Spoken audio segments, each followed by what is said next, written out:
ہفتہ واری اجتماع میں تشریف لائی ہوئی خواتین، الحمدللہ ابھی ماہ رجب چل رہا ہے، بلکہ ماہ رجب کا آدھا مہینہ گزر چکا ہے۔ اب اس کے بعد ماہ شعبان ہے اور اس کے بعد ماہ رمضان ہے۔ ماہ رمضان بڑا ہی فضیلت والا مہینہ ہے، جس میں ایک نیکی کا ثواب ایک فرض کے برابر ہے اور ایک فرض کا درجہ 70 فرضوں کے برابر ہے۔ ماہ رمضان میں بے شمار عبادتیں ہیں، جس کی تفصیل اس سے پہلے بھی آپ نے سن چکی ہیں، آئندہ بھی اس کے موقع پر بیان کروں گا۔ ماہ رمضان میں چونکہ آدمی بہت سارے اعمال کو انجام دیتا ہے، جس کی وجہ سے وہ بخشش اور مغفرت کا مستحق بن جاتا ہے۔ اللہ تبارک و تعالیٰ کی طرف سے بندوں کے لیے بخشش کے وعدے ہیں۔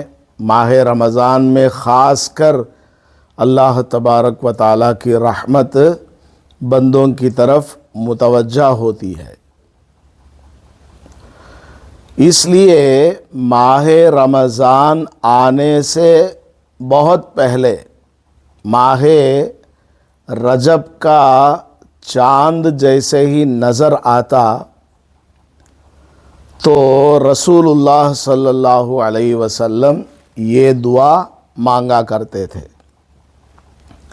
اللہم بارک لنا فی رجب و شعبان و بلغنا رمضان۔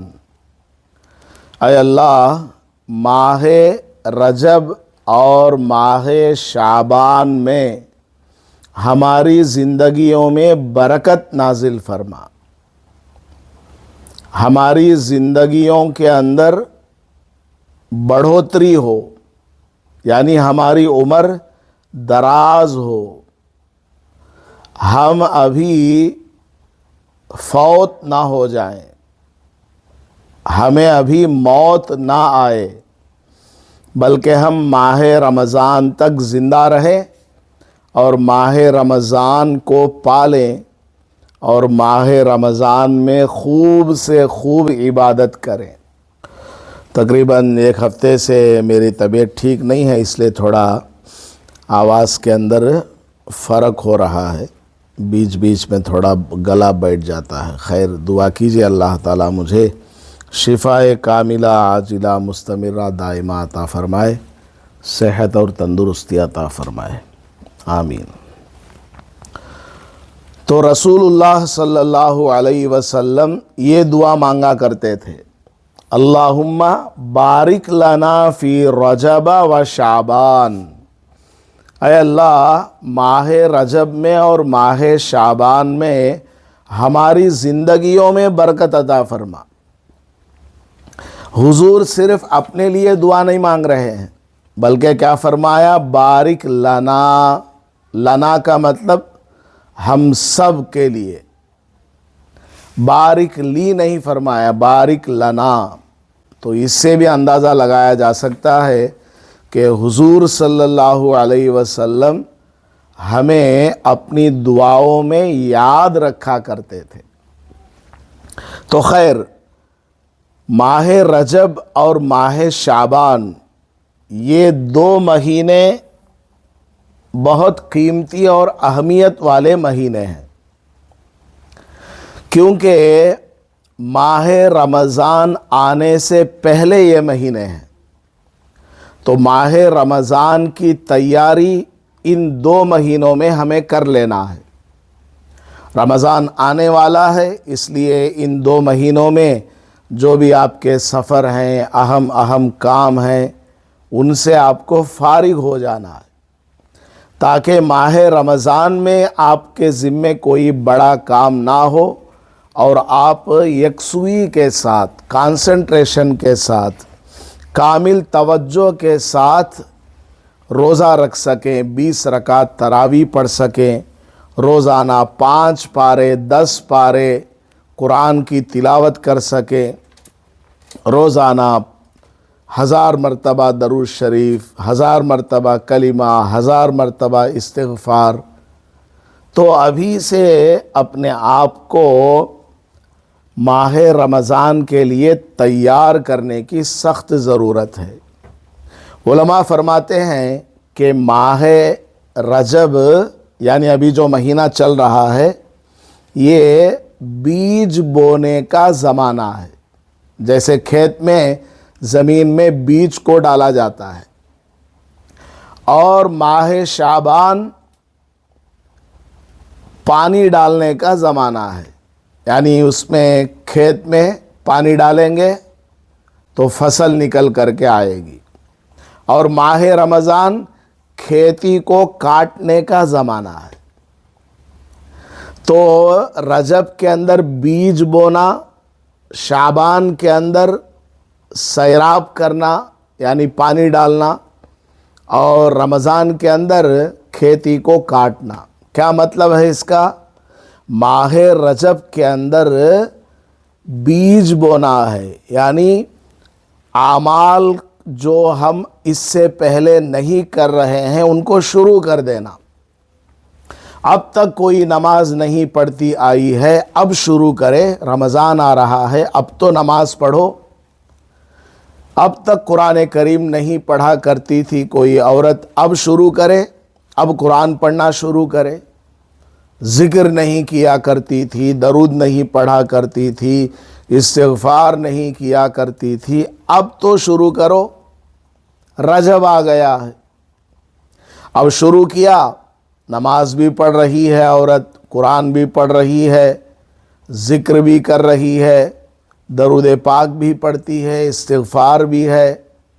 اب ماہ شعبان آ گیا تو ماہ شعبان کے اندر پانی ڈالنا ہے، یعنی ان اعمال کو مضبوط کرنا، ان اعمال کو ہمیشہ ادا کرنے کے لیے محنت کرنا، پلان بنانا کہ اس میں سے کوئی بھی ناغہ ہونے نہ پائے، چھوٹ نہ جائے، کوئی ہمارا عمل، کوئی ہماری تسبیح، کوئی ہماری تلاوت چھوٹ نہ جائے، پلان اور شیڈول بنانا۔ اور جب ماہ رمضان آئے گا تو ماہ شعبان کے اندر جس طرح پلان بنایا اور اعمال کو کرنے کے لیے محنت کی، اس کا فائدہ ماہ رمضان میں ہوگا کہ ماہ رمضان میں ان اعمال کو کرنے میں آسانی ہو جائے گی، کیونکہ 2 مہینے سے کرتے آ رہے ہیں۔ ماہ رجب میں شروع کیا، ماہ شعبان کے اندر اور محنت کی، اب ماہ رمضان کے اندر اس کام کو کرنا آسان ہو جاتا ہے۔ انگلش میں بولتے ہیں پریکٹس میکس مین پرفیکٹ۔ تو اس طرح ماہ رجب میں اور شعبان میں اعمال کرتے جائیں تو رمضان تک پختگی آ جائے گی، رمضان تک آدمی ایک دم پرفیکٹ ہو جائے گا، اور رمضان کے اندر کسی بھی طرح کی کوئی کمی نہیں رہے گی، کیونکہ رمضان میں اللہ کی نافرمانی کرنا دوسرے مہینوں میں نافرمانی کرنے سے بہت زیادہ بڑا گناہ ہے۔ جس طرح رمضان کے اندر 1 کا ثواب 70 بتایا جاتا ہے، اسی طرح گناہ کا بھی درجہ بڑھ جاتا ہے۔ ایک آدمی راستے میں جاتے ہوئے تھوک دیتا ہے تو لوگ 1-2 آدمی اس کو دیکھے گا تو کچھ بھی نہیں بولے گا، صرف ویسے ہی ٹیڑھا کر کے چلے جائیں گے۔ اگر کوئی آدمی بازار میں تھوکے بغیر گھر کے دروازے کے پاس آ کر تھوکے تو گھر والا اس کو ڈانٹتا، کیا بھائی تو یہاں کیوں تھوک رہا ہے؟ اگر وہ آدمی گھر کے دروازے پر نہ تھوک کر گھر کے اندر آ کر تھوکے تو پھر تو گھر والے اس سے لڑائی کرنے لگ جائیں گے، تم گھر میں تھوکتے ہو۔ تو اسی طرح رمضان کے علاوہ مہینوں میں اگر کوئی گناہ کرتا ہے وہ بھی گناہ ہے، لیکن رمضان میں اگر گناہ کرتا ہے اس کا درجہ بڑھ جاتا ہے۔ تو ابھی سے اگر ہمارے اعمال کے اندر اضافہ نہیں ہوا، ہمارے اعمال کے اندر اگر کمی رہی، تو پھر ہم رمضان کے اندر بھی اسی طرح کوتاہی کرنے والے بن جائیں گے۔ رمضان میں بھی قرآن سے دور ہو گئے، رمضان چل رہا ہے قرآن نہیں پڑھ رہے۔ ایک اچھا واقعہ یاد آ گیا، ایک صاحب ایک مولانا سے کہنے لگے، حضرت ہمارے گھر میں برکتیش نہیں ہے، آپ آئیے، آ کر کے قرآن پڑھ کے دعا کر کے جائیے۔ تو حضرت جو ہے ان کے گھر میں گئے، جو بھی ان کو پڑھنا تھا، سورہ یاسین یا جو بھی پڑھنا تھا وہ سب پڑھے اور قرآن شریف وہاں رکھ دیا اور دعا کر کے چلے گئے۔ جب وہ حضرت چلے گئے تو گھر کے اندر جو بیوی تھی وہ اپنے شوہر سے کہنے لگی کہ میں نے اس کمرے میں ایک جگہ 500 روپے کا نوٹ رکھا تھا، وہ نظر نہیں آ رہا ہے۔ شوہر نے کہا کہ دیکھو صحیح سے ادھر ادھر۔ بیوی نے کہا ہاں میں نے بہت دیکھ لیا، ادھر دیکھا ادھر دیکھا، کہیں بھی مجھے وہ 500 کا نوٹ نظر نہیں آیا۔ اب کس نے اٹھایا؟ شوہر نے بھی نہیں اٹھایا، بیوی نے بھی نہیں اٹھایا۔ بچے اسکول سے آئے، ان سے پوچھا، انہوں نے کہا کہ ہم نے بھی وہ نوٹ نہیں اٹھایا۔ اب 1-2 دن گئے تو بیوی نے اپنے شوہر سے کہا وہ مولوی صاحب آئے تھے نا گھر میں دعا کرنے، انہوں مار ڈالے ہتی، حضرت لے لیے ہتی 500 کی نوٹ۔ نہ شوہر نے اٹھایا، نہ بیوی نے، نہ بچوں نے۔ اب 500 کا نوٹ کہاں گیا؟ کیا جنات آ گیا گھر میں؟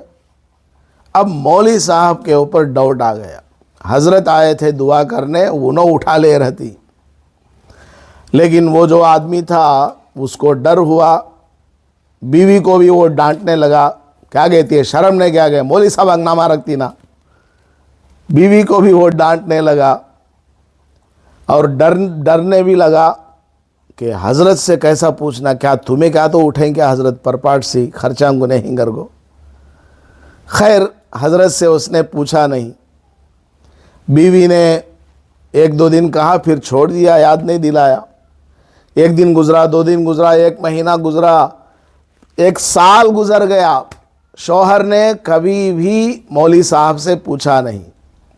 پھر بعد میں گھر میں دعا کرانے کا نمبر آیا، وہ سال میں 1 بار نہ دعا ہوتی اس گھر میں، کب بھی روز بھی نماز بھی پڑھتے ہیں، دعا بھی کرتے ہیں، سال میں 1 بار حضرت کو بلا کو دعا کرا لیتی ہوں، ہو گئی نجات، جنت مل گئی، سرٹیفکیٹ ہاتھ میں آ گئی۔ تو سال میں پھر 1 دن آیا خیال کہ گھر میں برکتیچ نہ ہے، مولوی صاحب کو بلاؤ دعا کراؤ۔ تو وہ گئے اور مولوی صاحب کو بلائے، حضرت گئے سال ہمارے گھر آئے تھے دعا کرنے، آپ تشریف لاؤ دعا کراؤ۔ حضرت آئے دعا کرانے، آئے قرآن پڑھے، دعا کیے اور جانے لگے تو گھر والے پوچھے حضرت کیا بھی سمجھو نا، کوئی ایک بات پوچھتا ہوں، بولو بھائی کیا ہوا؟ وہ گھر والا بولتا ہے حضرت اس سے پہلے جب آپ آئے تھے یہاں ایک 500 کا نوٹ تھا، وہ کہاں کی گم گیا حضرت۔ بیوی بھی نہیں اٹھائی، شوہر بھی نہیں، میں بھی اٹھایا نہیں، بچے بھی نہیں اٹھائے، کیا ہوا حضرت سمجھ میں نہیں آیا۔ تمہارے اوپر بھی گمان گیا، لیکن اللہ اللہ اللہ اللہ اللہ، توبہ توبہ توبہ، تمہارے اوپر گمان کرنا نہیں۔ ایسا کر کے وہ شوہر نے مولوی صاحب سے پوچھا کہ حضرت وہ 500 کا نوٹ کہاں گیا، اب تک نظر نہیں آیا۔ تو حضرت نے کہا ارے بھائی یہ جو اوپر قرآن شریف الماری میں رکھا ہے نا، اس کو اتار۔ اس کو اتارا تو کہا اس کو کھولا تو دیکھا اس میں 500 کا نوٹ ہے. تو مولانا نے اس سے کہا کہ دیکھو پچھلے سال لاسٹ ایئر جب میں اس گھر میں قرآن پڑھنے آیا تھا، دعا کرانے آیا تھا، یہاں میں نے 500 کا نوٹ دیکھا تو میں نے یہ اٹھا کر کے قرآن کے اندر رکھ دیا تھا تاکہ میں معلوم کروں تمہارے بارے میں کہ تم قرآن کتنا پڑھتے ہو.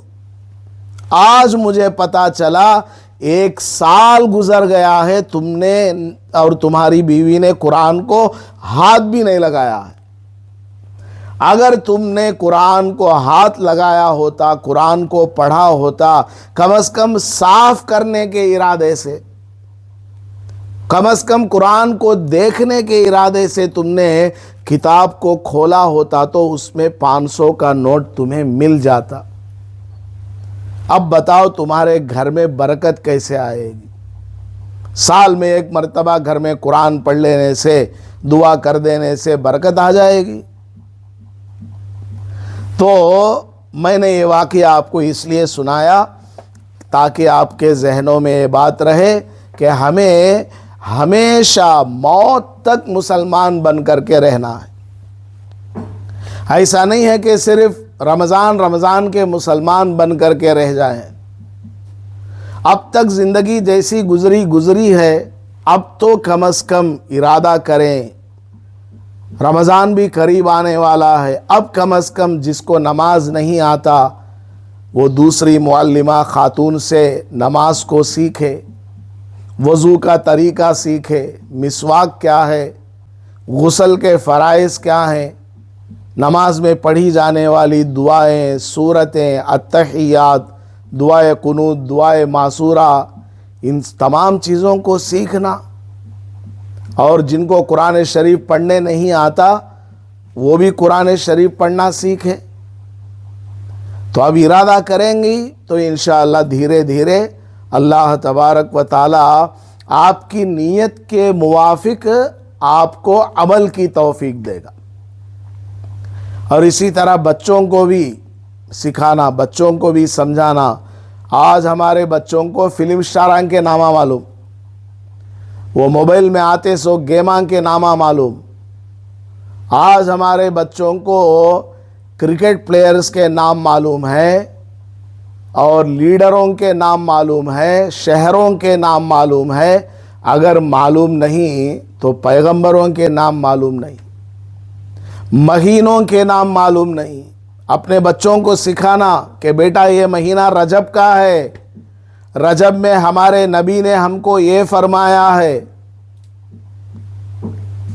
اور اس کے بعد والا مہینہ شعبان کا، اس کے بعد والا مہینہ رمضان کا ہے، اس میں ہمیں یہ کام کرنا ہے اور فلاں فلاں برائی سے بچنا ہے.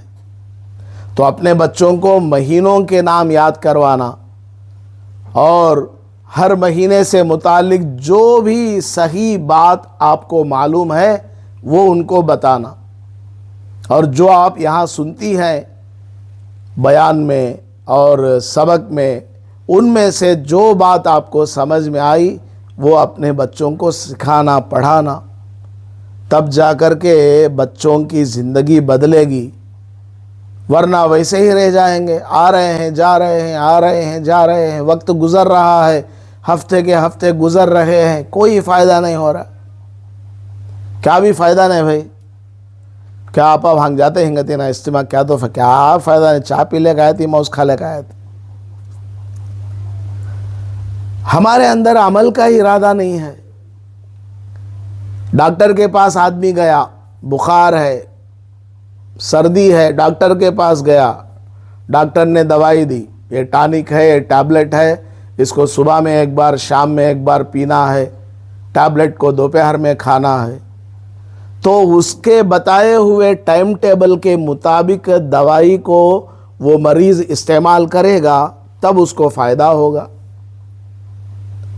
اسی طرح آپ سب یہاں اپنا قیمتی وقت، آپ کی زندگی میں سب سے زیادہ قیمتی چیز اگر کوئی ہے تو وہ آپ کا وقت ہے. کیونکہ جو وقت گزر گیا ہے وہ واپس نہیں آتا. سونے کا زیور ہے، چین ہے، انگوٹھی ہے، آج نہیں ہے کل آ جائے گی. آج پیسہ نہیں ہے، آپ خرید نہیں پائے، کل خرید لیں گی. لیکن وقت آپ خرید نہیں سکتی. آج چہار شنبہ ہے، کل منگل تھا، کل کا جو دن گزر گیا منگل، آج آپ خریدنا چاہیں تو خرید سکتی ہیں کیا؟ نہیں. پورے زیور دے دو، سارے کپڑے دے دو، ساری بلڈنگیں، کھیت کھلیان، فیکٹریاں، کمپنیاں سب لا کر کے دے دو کہ اے اللہ مجھے کل جو گزرا ہوا دن ہے منگل وہ واپس کر دے. وہ واپس آنے والا نہیں ہے. تو اپنی زندگی کا قیمتی وقت لے کر آپ یہاں تشریف لاتی ہیں تو آپ کے دلوں کے اندر عمل کا جذبہ ہونا، عمل کا ارادہ ہونا اور عمل بھی کرنا، کرتے کرتے اللہ سے دعا مانگنا. انشاءاللہ آپ کی زندگیوں میں انقلاب آئے گا. اللہ تعالیٰ کا وعدہ ہے کہ جو لوگ نیک کام کرتے ہیں، نیک عمل کرتے ہیں، اللہ تبارک و تعالیٰ دنیا میں بھی ان کو کامیاب کرتا ہے اور آخرت میں بھی ان کو کامیاب کرتا ہے. تو ماہ رجب چل رہا ہے اور شعبان اور رمضان بالکل قریب ہیں، اس لیے ابھی سے تیاریاں شروع کریں، اپنے اعمال کے اندر اضافہ کریں، اپنے اعمال میں جہاں کہیں کمی کوتاہی ہے اس کی اصلاح کی فکر کریں. اللہ تعالیٰ مجھے اور آپ کو سب کو عمل کی توفیق عطا فرمائے، آمین. اب دیکھیے سبق پیج نمبر 8 ہے مومنہ کورس کا. اس سے پہلے انبیاء کرام سے متعلق عقائد، یعنی پیغمبروں سے متعلق جو عقائد تھے ان میں سے 4 عقیدے آپ کے سامنے بیان ہوئے. اب 5واں عقیدہ، سوال: کیا انبیاء کرام سب ایک ہی دین پر تھے؟ جواب: انبیاء کرام سب ایک ہی دین پر تھے اور وہ دین اسلام تھا. قرآن میں ہے ان الدین عند اللہ الاسلام. دین کا مطلب کیا؟ ریلیجین، انگریزی میں ریلیجین. تو دنیا میں جتنے بھی پیغمبر آئے، حضرت آدم علیہ السلام سے لے کر آخری پیغمبر حضرت محمد الرسول اللہ صلی اللہ علیہ وسلم تک جتنے بھی پیغمبر آئے، سب کا ریلیجین کیا تھا؟ اسلام ہی تھا. سب کا دین ایک ہی تھا. سب ایک اللہ کو ماننے والے تھے، سب ایک اللہ کی عبادت کرنے والے تھے. البتہ شریعت کے اندر، اسلامک لا کے اندر تھوڑی بہت تبدیلی آئی. یعنی پہلے نماز پڑھنے کا طریقہ کچھ اور تھا، روزہ رکھنے کا طریقہ کچھ اور تھا، زکوٰۃ دینے کا طریقہ کچھ اور تھا. دھیرے دھیرے اللہ تعالیٰ نے چینجز کو لایا ہے. البتہ سب کا دین ایک ہے، قانون ایک ہے. سب کا دین اسلام ہے. وہ قرآن میں ہے ان الدین عند اللہ الاسلام. ترجمہ: بے شک دین اللہ کے نزدیک صرف اسلام ہے.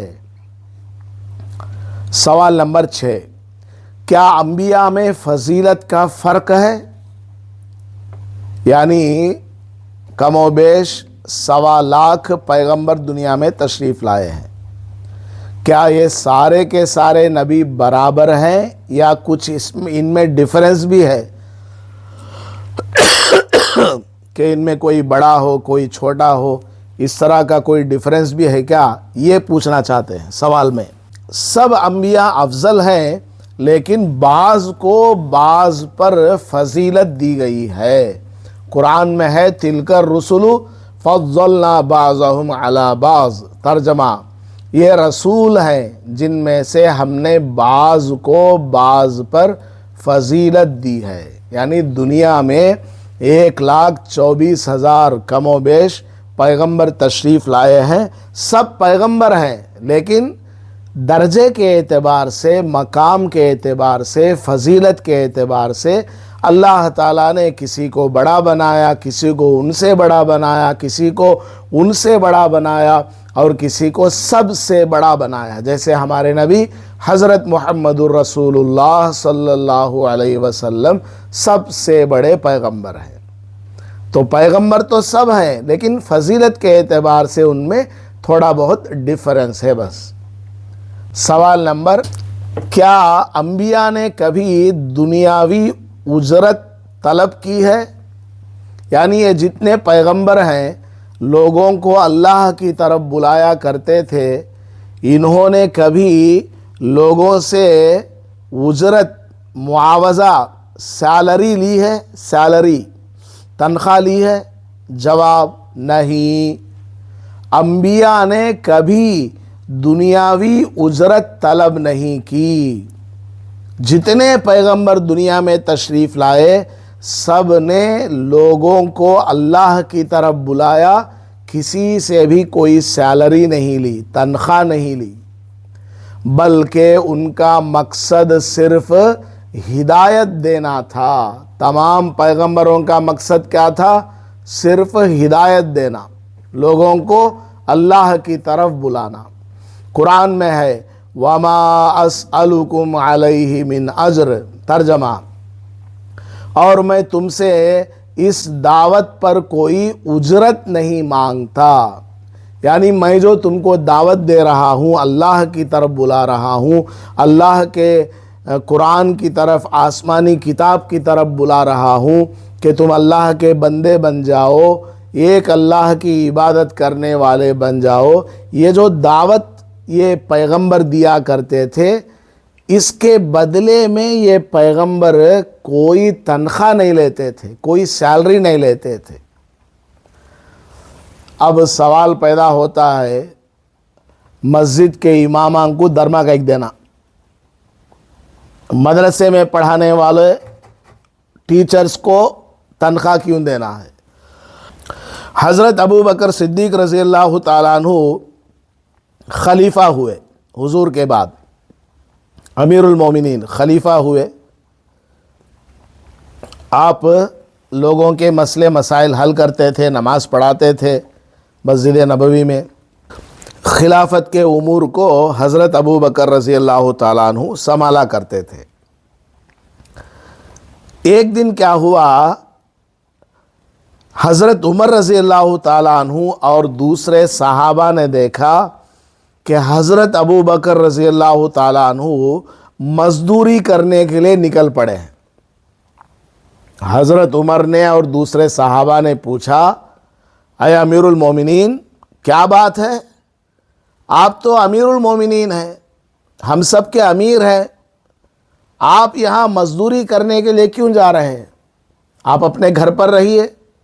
تو حضرت ابو بکر رضی اللہ عنہ نے کہا، ارے بھائی، میں اگر مزدوری کرنے نہیں جاؤں گا میرے بیوی بچوں کو کیسے کھلاؤں گا؟ جب کماؤں گا نہیں تو کھلاؤں گا کہاں سے؟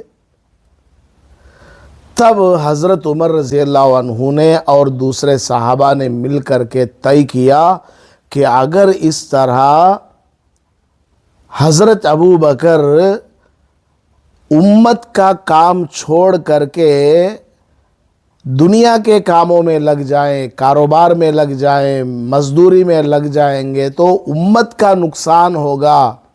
اس لیے صحابہ نے سب نے مل کر کے فیصلہ کیا کہ اے امیر المومنین، آپ کام کرنے مت جائیے، آپ ہمارے امیر ہیں، آپ ہمارے امام ہیں، آپ مسجد نبوی میں نماز پڑھائیے، اپنے گھر پر رہیے، ماہانہ ہم آپ کو سیلری دیں گے، ماہانہ ہم آپ کو وظیفہ دیں گے۔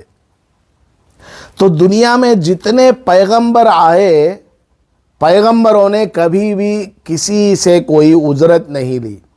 اللہ تبارک و تعالی غیب سے ان کا انتظام فرماتا تھا۔ بعد میں پیغمبر کے بعد میں حضرت ابو بکر رضی اللہ تعالیٰ عنہ سے ہی یہ سلسلہ شروع ہوا کہ جو بھی دین کا کام کر رہا ہے وہ اپنی ضرورت کے بقدر حیثیت کے موافق سیلری لے سکتا ہے، ورنہ اگر امام صاحب نماز پڑھانا چھوڑ کر کے یہ کاروبار میں لگ جائیں گے تو پھر مسجد میں نماز کون پڑھائے گا؟ جو لوگ کاروبار کرتے ہیں، آپ جانتے ہیں، ہمیشہ دکان میں رہتے ہیں، دکان بند ہی نہیں ہوتی، وہ نماز کو کیسے آئے گا؟ تو اس لیے صحابہ رضی اللہ عنہم کے زمانے سے ہی یہ طے ہوا کہ جو مسجد میں نماز پڑھاتے ہیں، اذان دیتے ہیں، بچوں کو پڑھاتے ہیں، مکتب چلاتے ہیں یا مدرسہ چلاتے ہیں، ان سب کے لیے ان کی ضرورت کے بقدر سیلری لینا دینا بالکل جائز ہے۔ تو یہ مسئلہ بیچ میں آ گیا تو میں نے آپ کو سمجھا دیا ہے۔ بہرحال سوال نمبر 8، کیا عورت بھی نبی ہو سکتی ہے؟ عورت؟ جواب، نہیں، سب کے سب انبیاء مرد ہی تھے۔ قرآن میں ہے وَمَا أَرْسَلْنَا مِن قَبْلِكَ إِلَّا رِجَالًا، ترجمہ، اور ہم نے آپ سے پہلے صرف مردوں ہی کو رسول بنایا ہے۔ اللہ تعالیٰ نے دنیا میں جتنے بھی پیغمبروں کو بھیجا ہے وہ سب کے سب کون تھے؟ مرد ہی تھے، ان میں سے کوئی بھی عورت نہیں تھی۔ اللہ تعالیٰ نے عورت کو نبی نہیں بنایا، ولی بنایا۔ بہت ساری عورتیں دنیا میں ایسی گزری جو ولیہ ہیں۔ عورت جو ہے ولیہ بن سکتی ہے، لیکن عورت نبی نہیں بن سکتی، عورت امام نہیں بن سکتی۔ باقی عورت سب کچھ ہے۔ مرد کے مقابلے میں بھی عورت دینداری کے اعتبار سے آ سکتی ہے۔ ایک نیک خاتون، ولیہ خاتون 100 ولی مردوں کا مقابلہ کر سکتی ہے، اتنا بڑا درجہ ہے عورت کا۔ البتہ اللہ نے کسی بھی عورت کو نبی نہیں بنایا، کیونکہ نبی کا کام گھر سے باہر کا ہے اور پورے ملک میں ادھر ادھر گھوم پھر کر کے محنت کرنا، لوگوں کو دعوت دینا، جنگوں میں جانا، بہت ساری چیزیں ہیں جو عورت نہیں کر سکتی۔ اس لیے اللہ تعالیٰ نے نبی مرد ہی کو بنایا ہے۔ سوال نمبر 9، معجزہ کسے کہتے ہیں؟ معجزہ انگریزی زبان میں جس کو میراکل بولا جاتا ہے، میراکل یعنی تعجب خیز کام، ایسا کام جس کو کوئی کر نہیں سکتا، چمتکار، معجزہ، میراکل۔ جواب، معجزہ ایسا خلاف عادت غیر معمولی کام ہے۔ خلاف عادت، خلاف عادت کا مطلب نیچر سے ہٹ کر، نیچر سے ہٹ کر غیر معمولی کام، یعنی عجیب و غریب کام ہے جو اللہ تعالیٰ نبوت کی تصدیق کے لیے نبیوں کے ہاتھ پر ظاہر فرماتا ہے۔ پیغمبروں کے ہاتھ پر اللہ تعالیٰ معجزہ ظاہر فرماتا ہے۔ جیسے حضرت موسیٰ علیہ السلام کو اللہ نے معجزہ دیا کہ وہ اپنی لاٹھی کو زمین پر ڈالتے تو وہ لاٹھی سانپ بن جاتی تھی۔ آپ کے ہاتھوں میں لاٹھی ہے، لکڑی ہے، ذرا زمین پر ڈالو، وہ لاٹھی سانپ بنے گی کیا؟ بالکل بھی نہیں۔ حضرت موسیٰ علیہ السلام کے ہاتھ میں جو لاٹھی تھی وہ سانپ بن جایا کرتی تھی۔ حضرت سلیمان علیہ السلام جانوروں سے بات کرتے تھے، ہم بات کر سکتے ہیں کیا؟ جانوروں کی باتوں کو سمجھا کرتے تھے، چونٹیوں کی باتوں کو سنا کرتے تھے، جنات سے بات کرتے، ہوا سے بات کرتے تھے حضرت سلیمان علیہ السلام۔ تو اللہ تبارک و تعالیٰ نے اس طرح کے کچھ عجیب و غریب کام پیغمبروں کو عطا فرمایا تھا تاکہ اس کو دیکھ کر کے لوگ سمجھ جائیں کہ یہ آدمی معمولی آدمی نہیں ہے، ان کے پاس کوئی آسمانی طاقت ہے۔ تو اس چیز کو دیکھ کر کے لوگ ایمان میں داخل ہو جائیں۔ سوال نمبر 10، کیا انبیاء کرام علیہم السلام کو معجزات ملے؟ یعنی اللہ تعالیٰ نے پیغمبروں کو معجزات عطا کیا ہے کیا؟ جواب، جی ہاں، انبیاء علیہم السلام کو معجزات دیے گئے۔ مثلا حضرت موسیٰ علیہ السلام کو عصا دیا گیا، عصا یعنی لاٹھی جو سام بن جایا کرتی تھی، اور حضرت عیسیٰ علیہ السلام کو مردوں کو زندہ کرنے کا معجزہ دیا گیا۔ حضرت عیسیٰ علیہ السلام مردوں کو زندہ کر دیا کرتے تھے۔ کسی بھی قبر کے پاس جاتے اور بولتے قم باذن اللہ، اے مردے کھڑے ہو جاؤ اللہ کے نام سے، اللہ کے حکم سے، وہ مردہ کھڑا ہو جاتا تھا۔ تو اس طرح کے عجیب و غریب کام کو کیا بولتے ہیں؟ معجزہ، معجزہ انگریزی میں جس کو میراکل بولا جاتا ہے۔ قرآن میں ہے وَوُحْيِي الْمَوْتَى بِإِذْنِ اللَّهِ، ترجمہ، اور میں مردوں کو اللہ کے حکم سے زندہ کرتا ہوں، اور میں مردوں کو اللہ کے حکم سے زندہ کرتا ہوں۔ اب یہاں تک ہو گیا پیغمبروں سے متعلق عقائد۔ اب ہمارے نبی کے بارے میں تھوڑا سا انٹروڈکشن، تعارف، اس کو جان لینا چاہیے۔ اس لیے ہمارے حضور صلی اللہ علیہ وسلم کے بارے میں کچھ سوال اور جواب کے انداز میں جانکاری۔ نبی صلی اللہ علیہ وسلم کا تعارف۔ نمبر 1 سوال، ہمارے نبی صلی اللہ علیہ وسلم کا نام کیا ہے؟ جواب، وہ گشت کے اندر عورتیں بول رہا ہوں، جماعت والے گشت کے اندر کسی جگہ گئے، جاتے جاتے ایک دکان والے سے ملاقات ہوئی، اس سے بات چیت کرتے کرتے تمہارا نام کیا، یہ ہے وہ ہے کر کے پھر نماز کو بلائے، اور اس کو ساتھ میں یہ پوچھا ہمارے نبی کا نام کیا ہے بتاؤ۔ تو وہ دکاندار بولتا ہے غوث پاک دستگیر۔ وہ دکاندار کیا بولتا ہے؟ ہمارے نبی کا نام غوث پاک دستگیر ہے۔ اللہ حفاظت فرمائے۔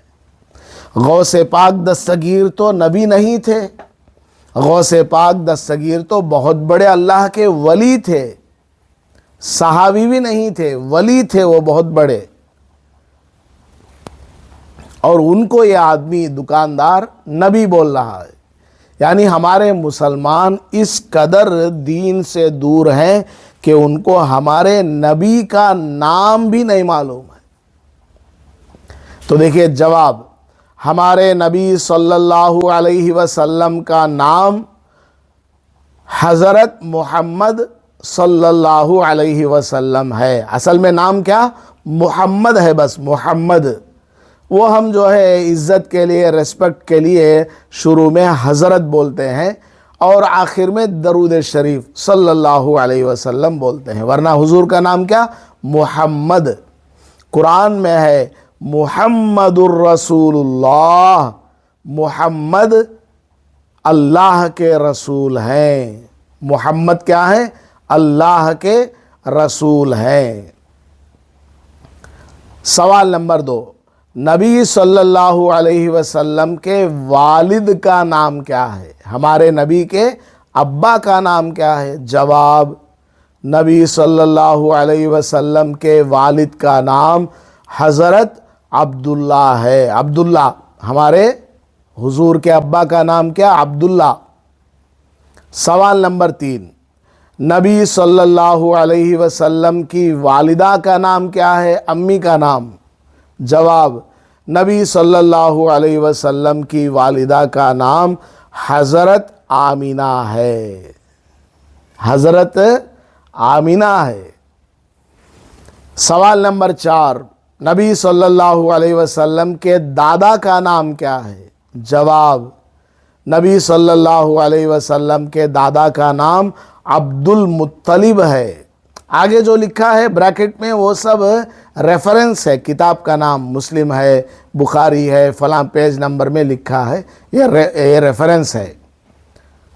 سوال نمبر 5، نبی صلی اللہ علیہ وسلم کس خاندان سے تھے؟ حضور کا خاندان کون سا؟ جواب، نبی صلی اللہ علیہ وسلم کا خاندان یہاں جواب میں نبی کا لفظ چھوٹ گیا ہے۔ 5ویں سوال کے جواب میں شروع میں نبی لکھ لینا۔ نبی صلی اللہ علیہ وسلم کا خاندان بنو ہاشم تھا، ان کے خاندان کا نام بنو ہاشم، اور وہ قریش قبیلے سے تعلق رکھتے تھے۔ قریش قبیلہ یعنی ایک کنبہ جیسے بولتے ہیں نا، اس کو قبیلہ بولتے ہیں۔ تو قریش قبیلے میں سے بنو ہاشم حضور کے خاندان کا نام تھا۔ تو دنیا میں جتنے بھی ماں باپ گزرے ہیں، ان تمام ماں باپ میں یہ ماں باپ عبداللہ اور آمینہ دنیا میں سب سے زیادہ خوش نصیب ہیں، اس لیے کہ ان سے ہمارے آقا صلی اللہ علیہ وسلم پیدا ہوئے۔ تو ہمیں ان سے بھی محبت ہونا۔ ہمارے حضور کے ابا کا نام کیا؟ عبداللہ۔ ہمارے حضور کے امی کا نام کیا؟ آمینہ۔ تو کبھی ان کا نام بھی لینا، امی کا نام، ابا کا نام، اور بچوں کا نام بھی رکھنا۔ دوستوں میں، رشتہ داروں میں کہیں بچہ ہوا، عبداللہ نام رکھو، اللہ کو سب سے پسندیدہ نام ہے، اور ہمارے نبی کے ابا کا بھی نام ہے۔ آمینہ نام رکھو بچی ہوئی ہے تو۔ دنیا میں سب سے بہتر جگہ وہ ہے جہاں حضور پیدا ہوئے، مکہ مکرمہ۔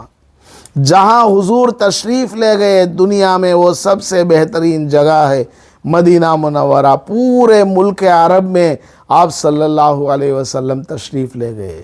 آج بھی دنیا میں سب سے بہترین جگہ اگر کوئی ہے تو حضور کا روضہ ہے، مدینہ منورہ میں، مسجد نبوی میں، جہاں حضور صلی اللہ علیہ وسلم آرام فرما رہے ہیں۔ حضور کے جسم سے لگ کر جو حصہ ہے، وہ حصہ ساری دنیا سے افضل ہے، حتیٰ کہ مسجدوں سے افضل ہے، خانہ کعبہ سے بھی افضل ہے، اللہ کے عرش سے بھی افضل ہے وہ۔ کیونکہ اللہ کے علاوہ دنیا میں جو کچھ ہے وہ کیا؟ مخلوق ہے، اور اللہ تبارک و تعالیٰ کے بعد مخلوق میں سب سے افضل کون ہے؟ حضور صلی اللہ علیہ وسلم ہے۔ تو حضور کے ساتھ جو چیز لگی ہوئی ہے اس کا مقام سب سے بڑھ کر ہے۔ تو حضور پاک صلی اللہ علیہ وسلم کے جسم مبارک سے لگ کر جو مٹی ہے قبر کے اندر، وہ مٹی ساری دنیا سے افضل ہے۔ تو خیر، یہ بہت تفصیلی گفتگو ہے۔ حضور کی محبت میں ہمیں حضور صلی اللہ علیہ وسلم کی باتوں کو سننا چاہیے۔ میں نے چند باتیں حضور صلی اللہ علیہ وسلم کے نام وغیرہ سے متعلق اس میں آپ کو بتایا ہے۔ آگے بھی انشاءاللہ اور جانکاری حضور صلی اللہ علیہ وسلم کے بارے میں آئے گی۔ اللہ تعالی ہمیں خوب سے خوب دین کی فکر اور دین کا علم حاصل کرنے کی توفیق عطا فرمائے۔ آمین۔ وآخر دعوانا الحمد للہ رب العالمین۔